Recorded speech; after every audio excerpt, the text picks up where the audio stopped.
Agencies Drinking Beer is brought to you by Proposify, software that helps you deliver beautiful proposals in the cloud and close more deals.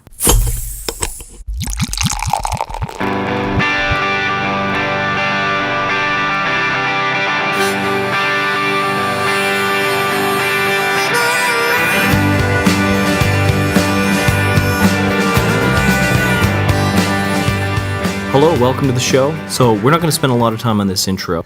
Listen to this interview with Flynt Johnson, and we're going to talk about RFPs. Woo!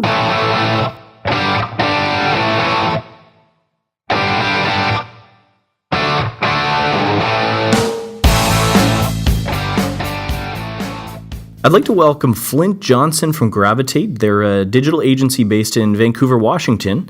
And Flynt has been on the show before. We chatted about how they doubled their average project size 2 years in a row, but we're happy to have Flynt back on the show for another lively discussion. Welcome to the show, Flynt. Hey guys, thanks for having me back. This is fun last time. Hopefully it'll be fun again. Yeah. You had a really good idea for a topic. So you reached out to me and you wanted to have a sort of a debate. We haven't really had debates before, but I think it's kind of a fun idea. We're going to have a formal debate about the RFP process and should agencies go after RFPs. So who's going to be Donald Trump? Flynt can be Donald Trump. Okay. Yeah, I'm down here on the other side of the border, so I guess I have to be. Sorry. So the topic for the debate is should agencies chase after RFPs? I take the position. Well, no. he's already just a second. He's already started with the negativity. Listen, chase RFPs. Is that what you just said?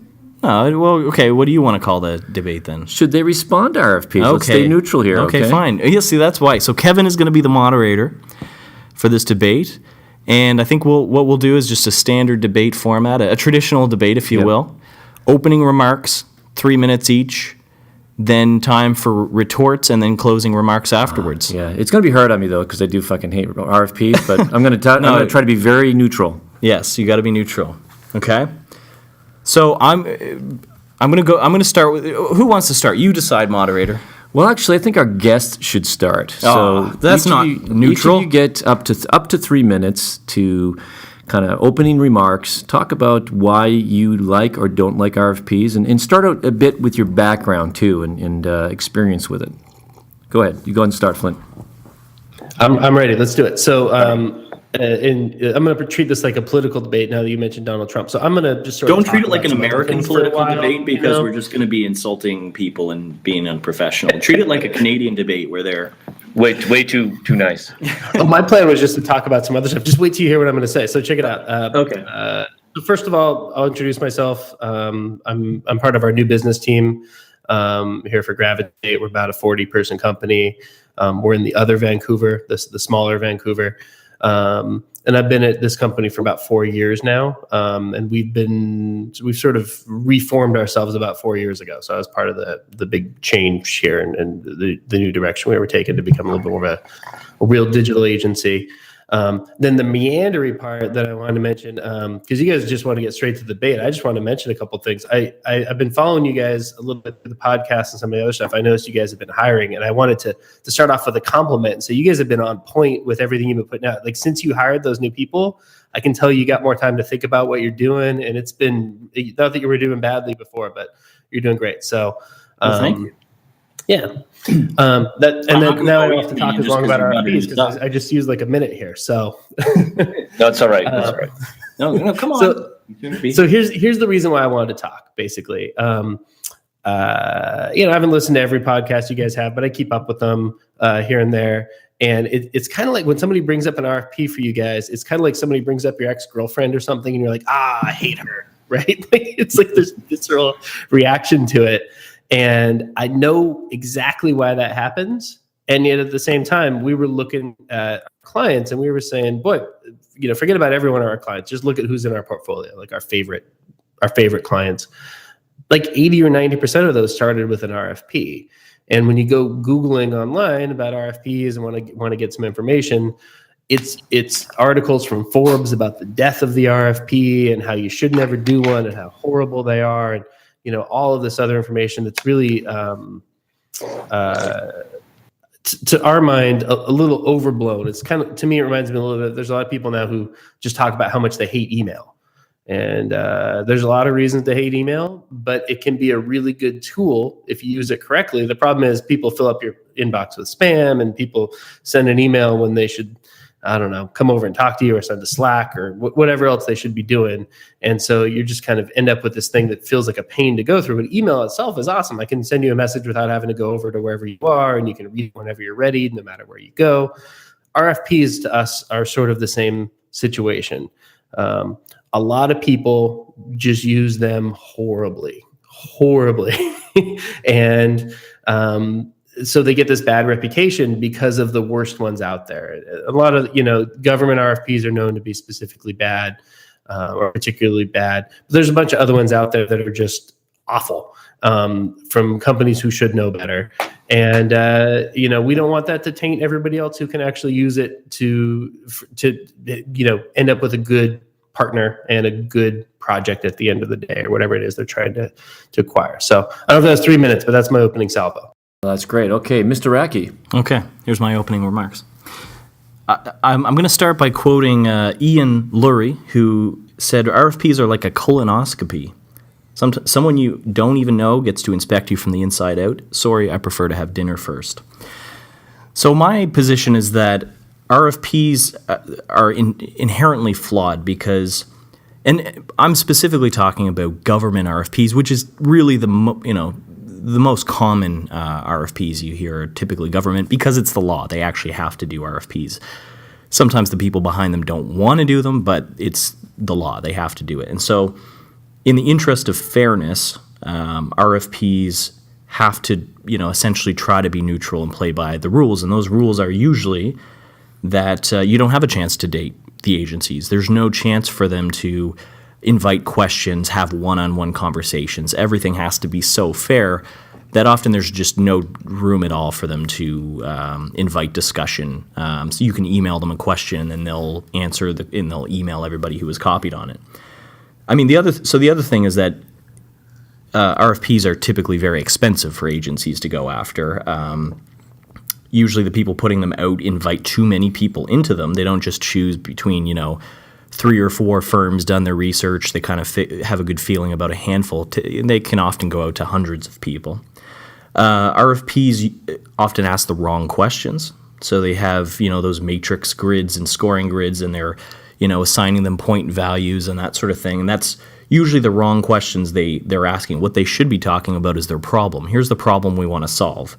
Not prescribing solutions, not saying we want somebody who can make all of our buttons red, or basically dictating what the solution is going to be. They should be very clearly and articulately outlining their problem and asking the agency to communicate their approach and their process behind how they'll solve the problem, instead of doing what they often do, which is ask for spec work or wireframes or concepts, and then, make it like a beauty work. But I don't want a beauty contest, rather, but I don't want to confuse it and sort of branch off into a discussion about spec work. So we're talking about RFPs.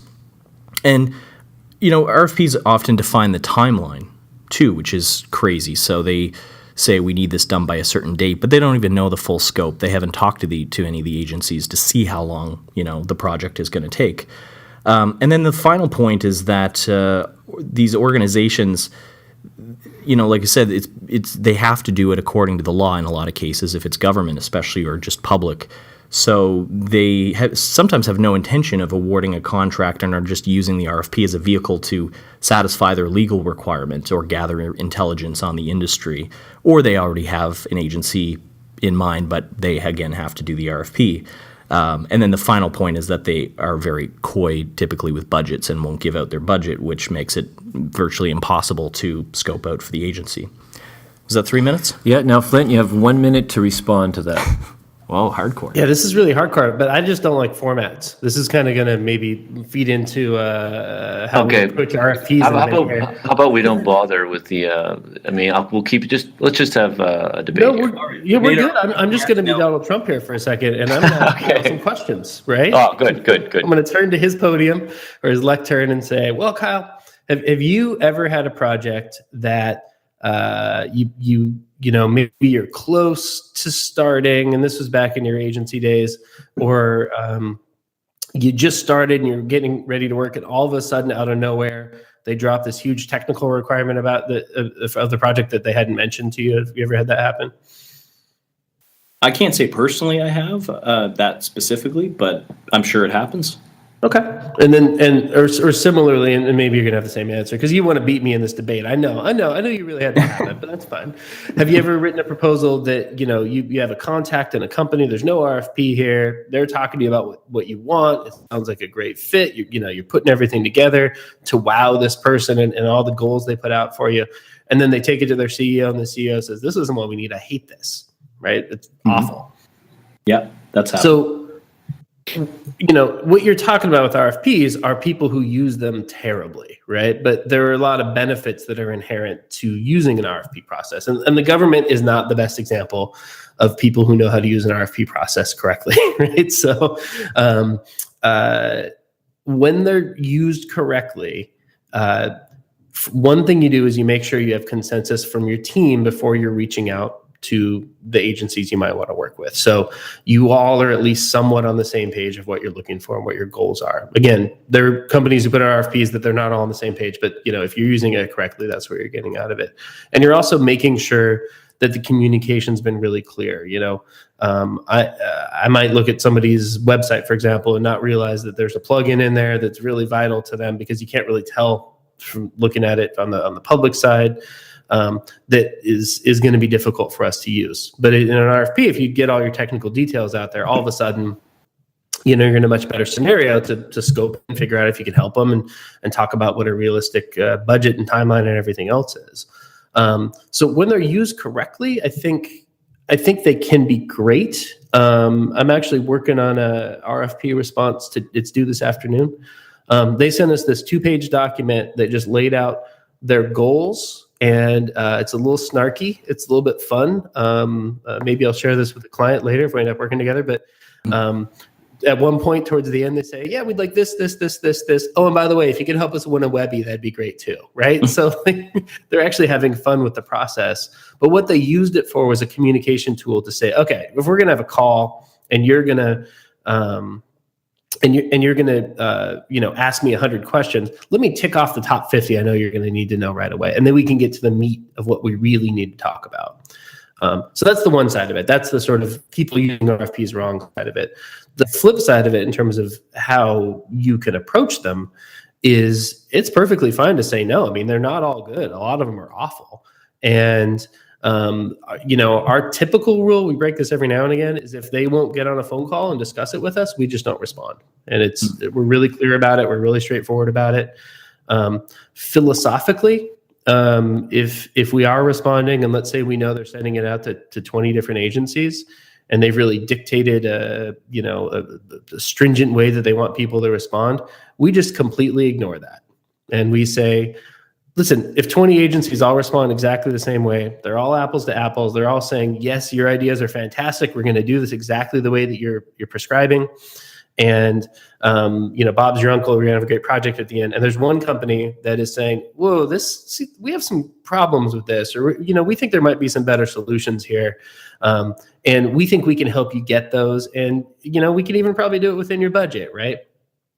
You're either in or you're completely out, right? So, and you were already probably going to be completely out before, because unless you have the lowest price, if everybody says they can do the same thing, they're probably going to pick the lowest price or the most similar experience. So, you can use them better as a client, and you can use them better or respond to them better as an agency.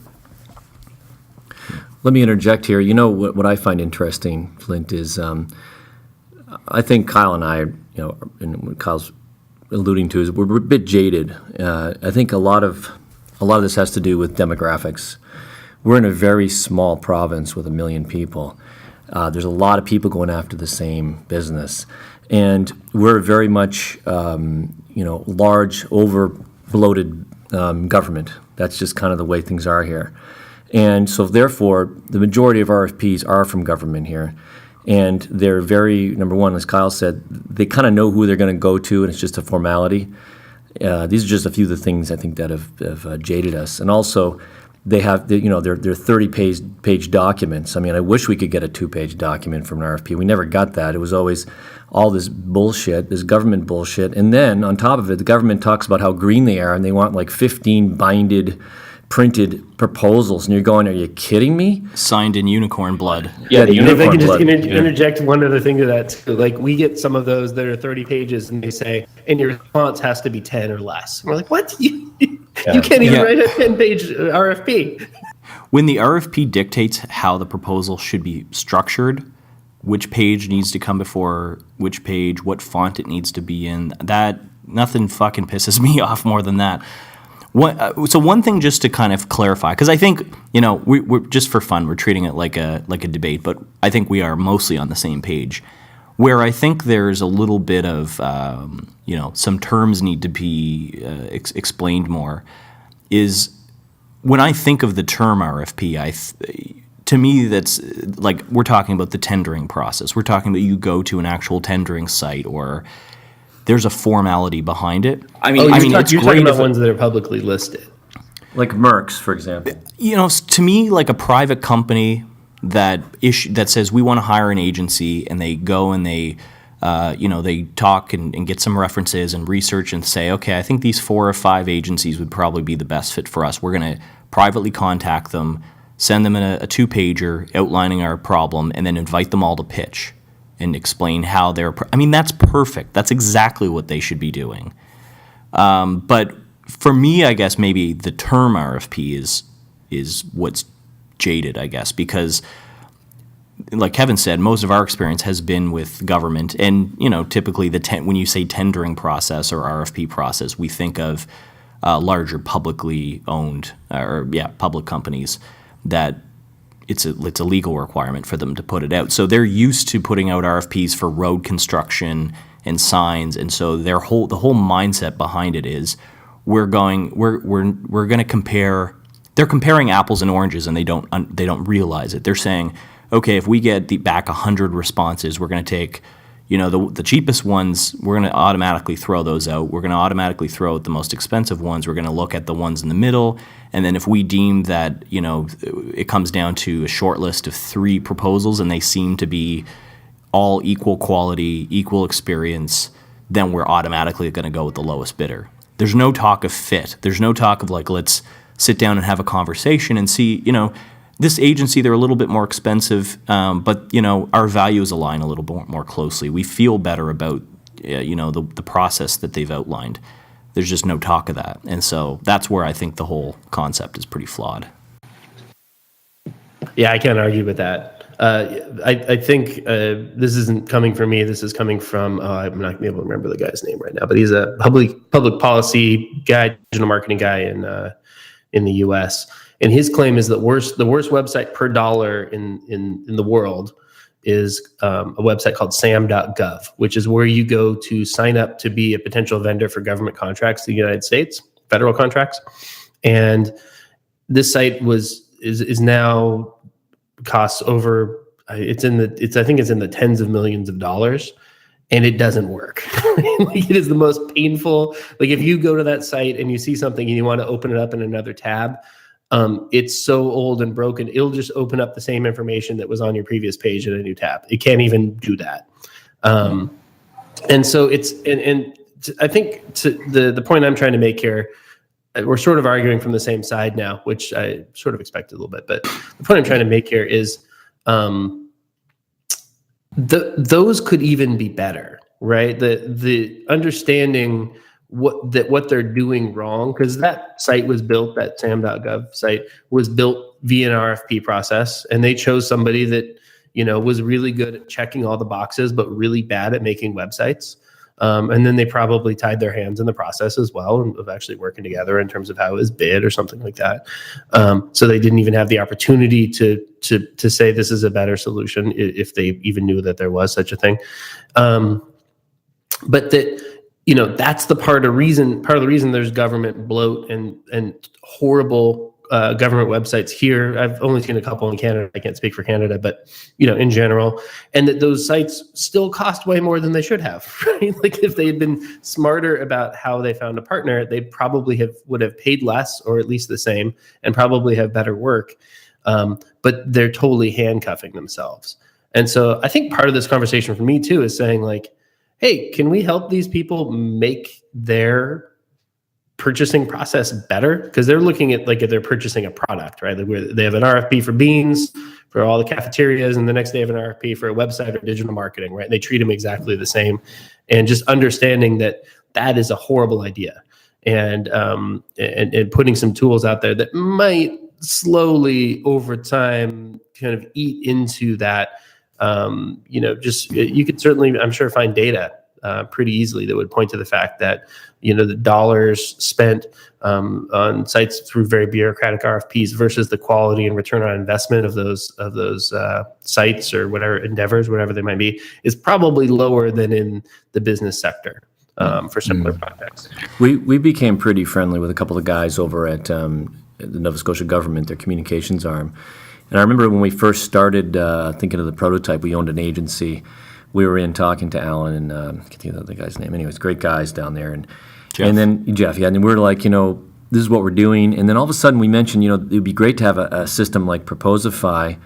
At the time it was called Pitch Perfect for proposal generation. And you'd have thought for RFPs. Sorry, for RFPs. Sorry, that's what I meant.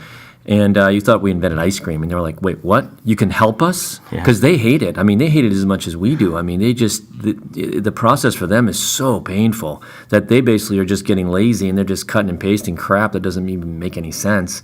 And in their defense, they just need a better system.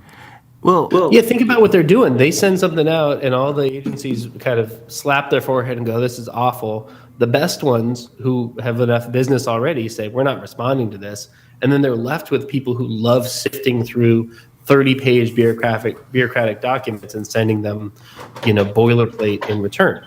Well, what they're left with is agencies that have no lead generation process, because the agencies that have no way to get their own clients other than just word-of-mouth referral and going after RFPs, they don't actually have a system for like targeting leads and going after them in a good way. That's kind of who they're left with. And I say this kind of hypocritically because actually at Headspace, I would say maybe 5 to 10 of our like biggest projects, most profitable projects were actually government RFPs that we won. But we put a stake in the sand. We basically, a line in the sand. We basically said we're only responding if we're invited. Remember that? Mm-hmm. And we would get invited, so we knew there were 2 or 3 or 4 of us going after it.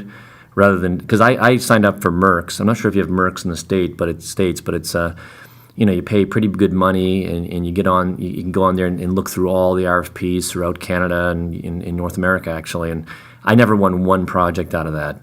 But again, when we were invited for an RFP, then we would most likely respond if it made sense, if it aligned with our capabilities. Which is exactly the reason why RFPs are in general are flawed, because they were basically fixed in our favor, right? Yep. So it was great for us, but it's exactly the reason why it was terrible for our competitors, was because we already had a great relationship with our government contacts. We went out, we played golf with them, we got shit-faced, and when it came time for a project, we'd be drinking at the bar. So we got an RFP coming out next week, and you guys are a good fit. I don't know why I sound like I'm from the 20s, but it's so true. We got a $50,000 budget. People like to, they like to whisper, thinking that people really want to hear this.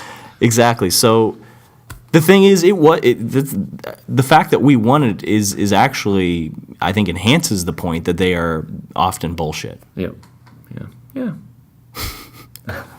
Yeah, so now we just agree. What do we do now with the next half hour? Okay, so here's what I think we do. Let's make let's come out of this with some purpose and actionable items. So I think what we should do is, for anybody listening to this who runs an agency, and you know people who are putting out RFPs, or you have clients who put out RFPs, then send them this, because we're going to tell you how to actually go about an RFP process in the right way. And how about each of us come up with a point, and that will be our tip for the client putting out the RFP. How does that sound? You know what? I wasn't going to talk about this, but I think I'm totally on board. But I kind of maybe got one better for you, or these might just be ammo for me. Please. We're actually building out a resource section to help people write out RFPs because we feel like they can be a great tool, and they were so often just somebody downloads. Let's throw away the government people, right, who have like a purchasing department and they require them to do certain things. Now let's talk about a small local company for some reason puts out just as terrible of an RFP for no good reason, right? And they just downloaded a template online, filled it out, and send it to agencies. And they're trying to control the process because they're afraid they're about to spend, a large sum of money. No matter how much you're spending, it's a lot to your company, and they are setting themselves up for failure. So, I mean, we see it just as much outside of the government sphere as in the government. No, not just as much. It's 100% that way in the government sphere. It's only 60% that way for all other RFPs. But we're actually putting out a resource section just for that, with tips for people, things to do, things to not do. So I want to do this, but I'm just telling you, I probably have some stuff on the top of my head because we've been thinking about it a lot. Oh, that's great. Okay, it's fine. You got an unfair advantage. That's okay.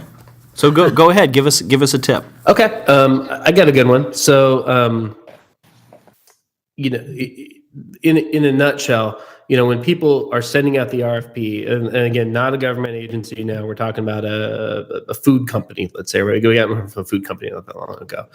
And what they wanted was someone to wow them with how they were going to make them look great online and get them more customers and improve their brand. Right. But they had written this RFP that was just making sure they were going to get crappy boilerplate back because it wasn't really an open process and it wasn't really thought out and it didn't really allow for creativity. And everybody wants that really custom process.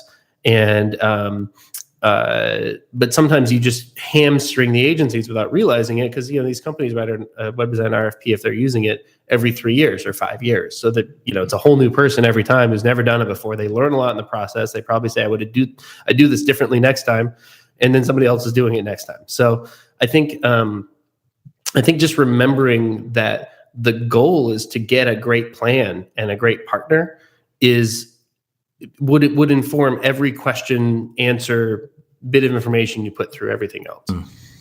That's a good one. It is. What you said kind of sparked something in my mind, which is a little bit of an aside. I don't know if it's entirely relevant to the discussion of RFPs, but it kind of is. So this is one of my biggest pet peeves. When you said that they have basically a website RFP template that they do every 3 to 5 years to redo their website, that grates my soul. Because I think it's the absolute worst way to have a great website is every 3 to 5 years spend, whatever your budget is, $50,000, $100,000, $1 million, $10,000, whatever that budget is. It's a total waste of your money. Now, mind you, if it's $10,000, that's not a lot to do with. But here's the way I've always thought about it, and I think you'll probably agree with me. The best websites are the ones that are continually worked on and updated. And too many RFPs look at every website job as a one-off job. So they go, we got $100,000, that's our budget for the year to spend on our website, and we want a company to come in. And the agencies it's very tempting. If you run a business, you're like, I could, do $100,000 project. It's only going to take 2 months. They're expecting it to be done in 2 months. And there I got my $100,000 and I'm done. But the better thing for both parties, I think, is let's say it's $100,000. Spend that $100,000 over the next 12 months. Say we're going to break that up into 12 months, and we want you to start. We just want to work with you for the year, because as soon as you launch a website, we know it with our own product, Proposify. Maybe not all, not everything's a web application or a really complicated product, but even just, marketing websites and sales websites need continual optimization. Run an A/B test on the homepage, run an A/B test on the sign-up buttons, or whatever the call to action is. Most of those RFPs don't leave any room in that budget to tweak and refine and pull analytics every month and, come up with suggestions for improving it or do some user testing on it. It leaves no room for that. So at the end of the day, they're left with a pretty site that probably doesn't work because it's only had, no matter how talented the team is, they've only had about a month or 2 or 3 to work on it, and then it's gone. It's out in the wild, and 3 to 5 years, it's going to look dated, and they're going to waste their money again. That's what I think. Rant over. Yeah, I think slow clap on our end, right? I don't want to do it in the mic because I think it'll sound awful. That's, when I say that somebody comes in and they've prescribed everything and laid out exactly what they're going to do, and there's no room for wiggle room there. They're not open themselves up to somebody coming in and saying, "I see that you want a website, and I see you want to meet these goals." The way to do that is not just launch a website and forget about it for 3 years, right? Let us tell you how we have done it for other clients and how we do it for ourselves. And yeah, so I was definitely using that as a bad example, and we have the same feeling. And it seems so obvious once you've done it for a while, but people who are in the industry don't always get that. And again, that's why people need resources, because it's a real education process. Yeah. So speaking of education, I've got a case study that happened to us in the agency, and this is some advice for organizations putting on RFPs, especially for applications or software. We had a client come to us. It was a government arm, and basically had chosen us and I think 2 or 3 other people to respond. And we basically said we really don't feel it's responsible for us to respond because there's too many variables here, and you need a lot of planning up front to really know what the cost is. Is this education? Yeah. So basically, they came back a month later. First, he was a bit put off. So he said, "Well, screw you." Not literally, but he's like, he moved on. Came back, and the prices were all over the place. So he said, "Okay, let's put an RFP together for a planning session," which was great. And it had to be under $5,000, I think. So we put out an RFP for $4,999, and we won it because we were known for really doing a great job. Especially Kyle would lead a really good UX. We used to call it a UX strategy session, and we came in and won that. And we actually gave them a spec document that was very detailed. So then they went back out to RFP with those specific needs, and it was brilliant. I mean, so I think often they should break them into different projects. Agreed. And I just want to follow up with the idea of a foot in the door project, because that's essentially what it was. They came to us with an RFP saying, "We don't really know what we want. We think we want like an online game. Like we want it to be good for kids. We want the kids to be to like it." And we're just like, "What are you talking about?" So what Kevin proposed is exactly what he said, kind of that strategy. And then once we kind of actually, I sat in a room with them over the course of a month or two, and hashed out what exactly do we want to build and what should it be, and then they had a budget, and of course then they had to put out an RFP to have build it, and of course we won that build because we got that foot in the door project. And I think not enough agencies, small like web design agencies especially, realize the value of a foot in the door project. You don't have to go for the sun, moon, and stars at the front. Have that first date. That first date you can still make money from. You're not giving work away, but at least it gets you in the door so you can do the full project. And we were lucky. We went on a limb saying, no, we're not going to respond to this. And like I said, at first they went out to other people. Then they realized the common sense to approach it this way. Yeah, exactly. I think that's a perfect example, because it's kind of not to make myself sound smart, but like kind of what I was saying before is if you come in and you think you know it all as a client, you're setting yourself up for failure. If you come in open to people who do this every day and how they might approach it, all of a sudden there's an opportunity to do something great. Or at least better than your team can think of. Your team in an accounting office or that food company or whatever. They're like, what we should have on our website, or what we should do is this. And they don't, they have no idea what they're even asking for a lot of times. I'm along the same lines. I'm going to relay us a little story that kind of, so often now with our company, because we're not an agency, we're sort of on the other side. We're the clients in some cases with that sometimes higher agencies for certain jobs. And I was talking to one very small web design agency about doing basically redoing our marketing site. I mean, we could do it internally, but as we grow, we're just finding, it'd be nice to get some outside eyes on it, not me designing it and somebody internally building it and all that kind of stuff. It'd be nice to just get somebody else to deal with that, leave us freed up to do kind of what we do. So I started talking to a small web design agency locally. And I said, because I've been in the agency business, and I don't want to be one of those guys, because I've had those clients that are like, I used to run an agency, I know what you guys do. I don't want to be that. But what I said was, I want a foot in the door project to start, just let's just do a landing page for us. Really small project, just to see how we jive. And then if that goes well, then do the full project. So, you don't have to do work for free. We're going to pay you for the work, but it's going to be a very small project. I think that's the smartest way to work with an agency. It's good for all parties. No spec work. You get paid for your work, but it's small. And so I said, I just want one landing page. It's literally it's something I didn't want to say. It's something I could probably design in like 2 or 3 hours, and somebody on our team could code up and build in another hour. But that pretty much is how simple it was. And she's like, $5,000. I was like, what? Really? That's kind of a lot. Like, can you do it? I need it in 2 weeks, and my budget's maybe, I don't know, $1,000. Is that small? I don't know. Anyway, she's like, no, we don't have time to do that. Sorry. So she turned it down, which I was kind of shocked by. I don't know. Am I crazy? Tell me if I'm being an idiot. No, I think that's a brilliant idea. We have a hard time with that, honestly, here, mainly because it's just a scheduling thing, right? If we let a bunch of $1,000 projects in the door, all of a sudden we're talking to 100 people about a $1,000 project, some of which are going to turn into something long-term. And it takes us, like, we tend to do bigger work, so it takes us a little while to spin up. So often this is going to sound bad about Gravitate, this is not how I feel, but we disappoint the client because they just think, oh, it's this really quick little thing, and we just want this. And our approach is, well, we need to get to know you, and we need to have a whole team look at this, and we need to understand your goals. And once we do this one, the next one will go a lot faster. But there's just a lot of things we need to do to put out the level of work that we think is valuable. And so we love that idea, and we actually do sort of starter projects like you're talking about quite often. But we do have a hard time doing a $1,000 or $1,500 one, because it just we don't want to be thinking about every penny that comes in this way.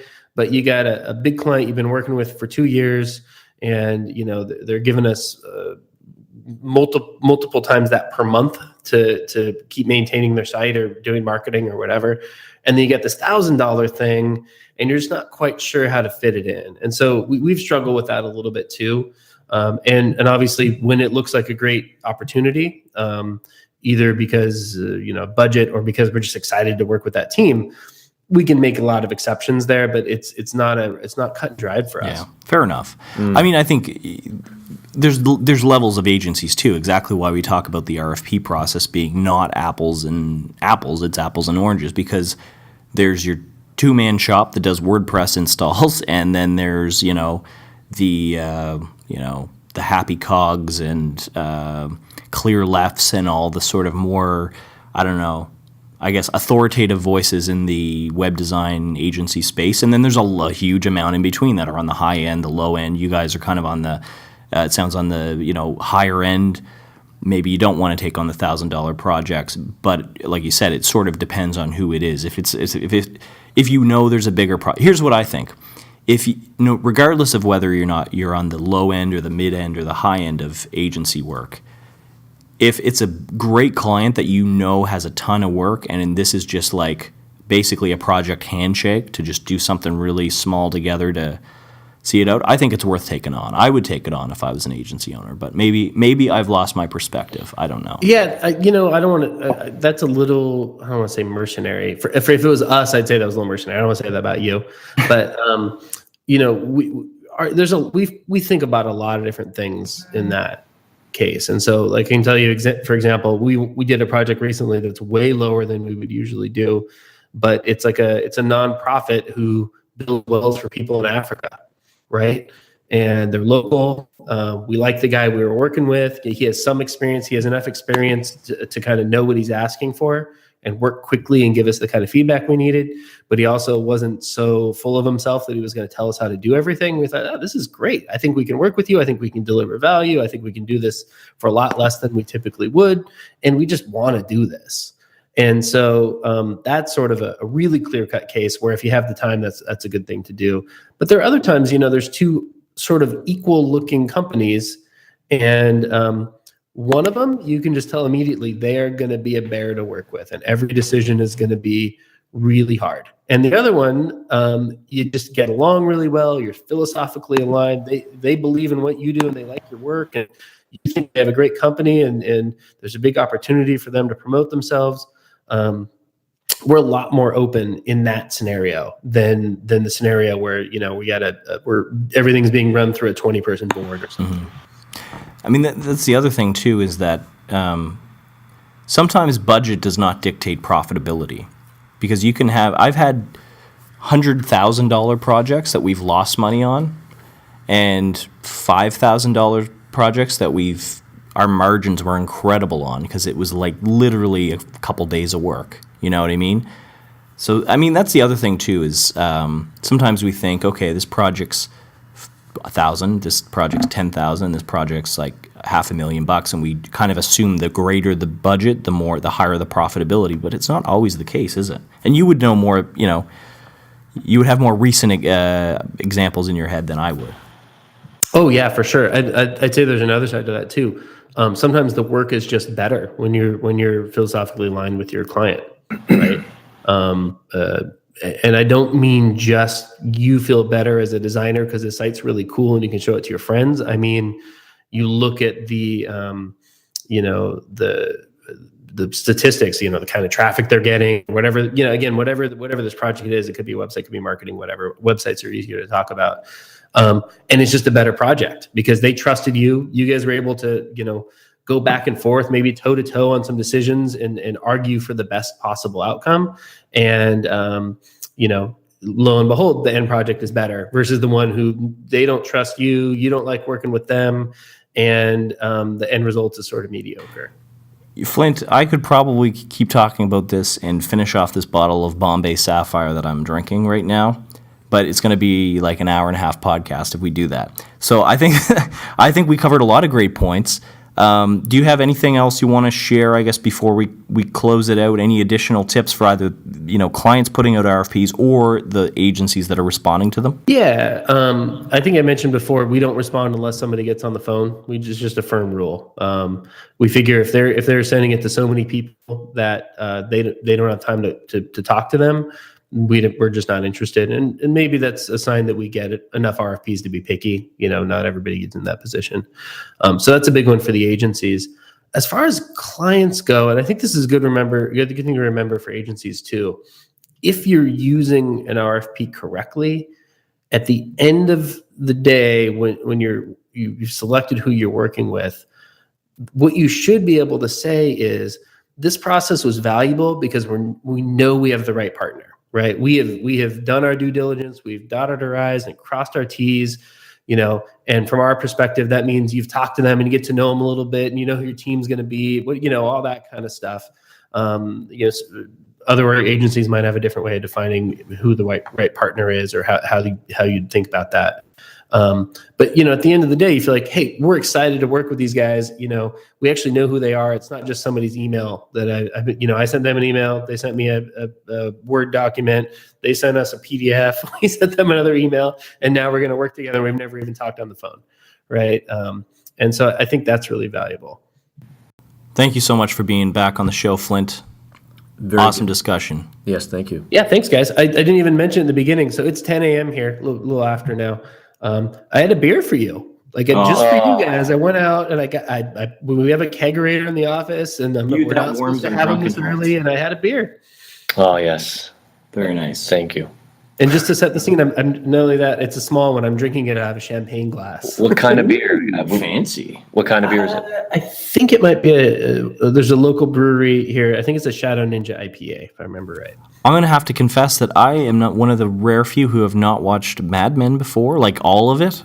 I started it up recently. I'm in the second season, and I was inspired by them because I brought gin to the office today, and we made martinis. So I'm sipping on some gin. Yeah, you guys made like sapphire martinis? Bombay Sapphire. Yes. Are they dirty? Did you make them dry? No, we didn't have any olive juice, so we couldn't make them dirty. No olives. So I made them with a twist. Twist of lemon. There we go. Isn't that You nice? just poured Shaking one. her straight. It sounds like you're just pouring. Like sounds like I'm pouring straight gin. sapphire gin in a glass. I was going to sound like Thurston Howell, shaken, not stirred. That's more Bond, isn't it? I don't know. Yeah. Sounds like Thurston. He was before your time. Maybe I'm not as young as you think I am. All right. Well, thanks so much, guys. This has been fun. I hope you have a great weekend, and look forward to hearing how this comes out. All right, let's do another one in another 6 months. Yeah. Maybe we can set up the debate where we're a little clearer, and we know we don't just agree with each other. See, I would like to actually. The problem is, I like our guests. Like, I actually like them as people. I want to find a guest that I hate, that I want to argue with. You know, I'm looking for that. So if you're a hateful person, or you think I'm an asshole, please reach out. Thank you so much for getting drunk at 10 a.m. Friday, and have a great weekend. See ya. Okay. Thanks, See you, guys. You too. All right, bye. Cheers.